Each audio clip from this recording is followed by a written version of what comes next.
Bonjour à tous, c'est Edjoan et aujourd'hui on se retrouve pour parler du transfert de Sergio Ramos au PSG et on va voir ensemble justement si par exemple c'est une bonne idée ou si justement le PSG fait peut-être une erreur de casting en le recrutant.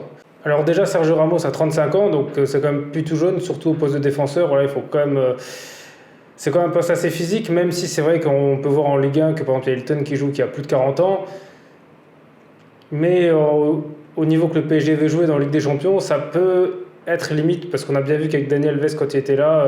Et en plus, il sort d'une saison où il était blessé très longuement. Donc en général, à partir d'un certain âge, les blessures, on a un peu plus du mal à s'en remettre, hein. Par exemple, on prend Zlatan qui avant se blessait jamais et maintenant se blesse plus souvent.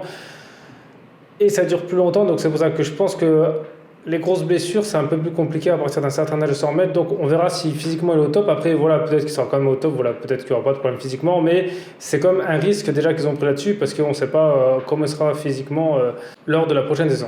Ensuite, il devra avoir un salaire autour de 15 millions d'euros. Alors c'est quand même beaucoup, même si c'est vrai qu'il est venu sans indemnité de transfert. Mais 15 millions, c'est quand même beaucoup dans la masse salariale du PSG, surtout pour un joueur, on va dire, qui n'est pas le futur du club. Je trouve que voilà, c'est quand même un salaire assez élevé qu'ils vont nous donner. Et ensuite, moi, pour le plus inquiétant, c'est qu'est-ce qu'ils vont faire de Kimpembe et Marquinhos. Parce que le problème, c'est que Ramos, je doute qu'il soit venu pour rester sur le banc.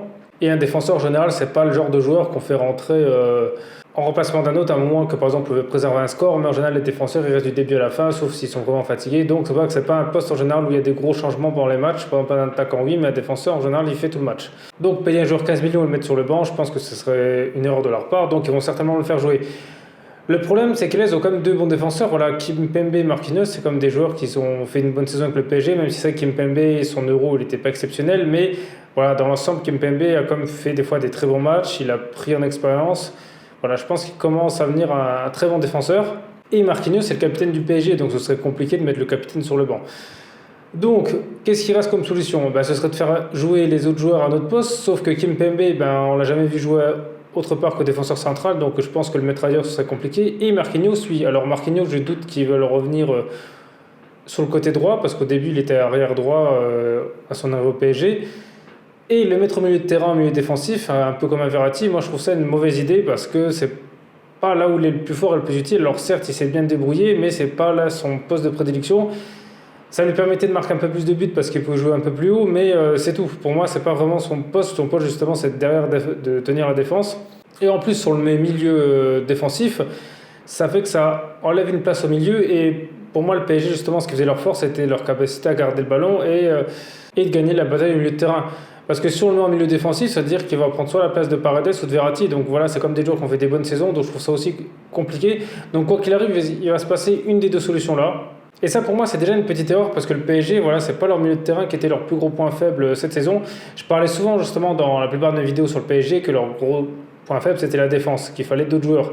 Mais quand je disais ça, c'était soit des remplaçants, voilà, par exemple d'autres remplaçants, Kimpembe et Marquinhos, ou soit, par exemple, un joueur qui sera titulaire indiscutable et qui peut rester sur le long terme du club, pas un joueur qui va faire une ou deux saisons et qui va partir.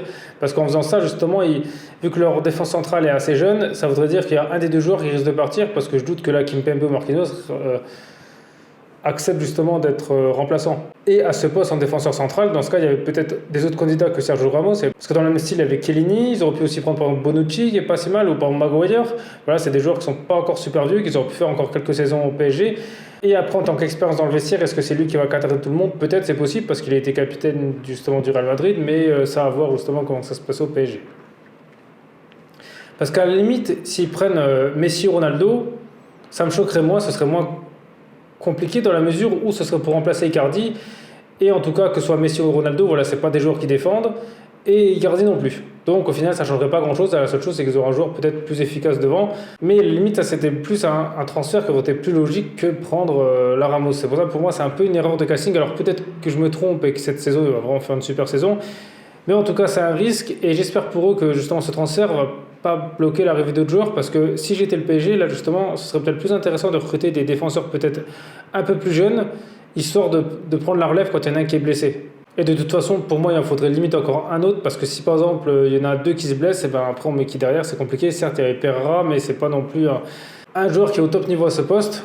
Donc voilà, après vous dites-moi dans les commentaires justement ce que vous pensez de l'arrivée de Sergio Ramos, si vous pensez justement que le PSG a fait une bonne affaire ou si vous pensez justement que c'est un peu une erreur de casting et qu'ils auraient dû peut-être recruter un autre joueur plus jeune à ce poste. Et sinon, merci à tous d'avoir regardé cette vidéo. C'était Edgeone. On se retrouve très vite pour une prochaine vidéo.